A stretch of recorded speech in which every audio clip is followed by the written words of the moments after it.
مرج البحرين يلتقيان بينهما برزخ لا يبغيان فبأي آلاء ربكما تكذبان۔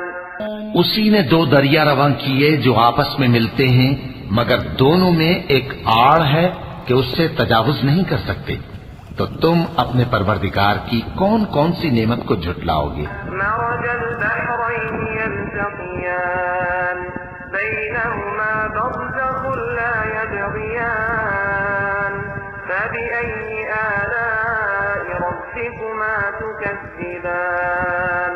اسی نے دو دریا رواں کیے جو آپس میں ملتے ہیں، مگر دونوں میں ایک آڑ ہے کہ اس سے تجاوز نہیں کر سکتے، تو تم اپنے پروردگار کی کون کون سی نعمت کو جھٹلاؤ گے؟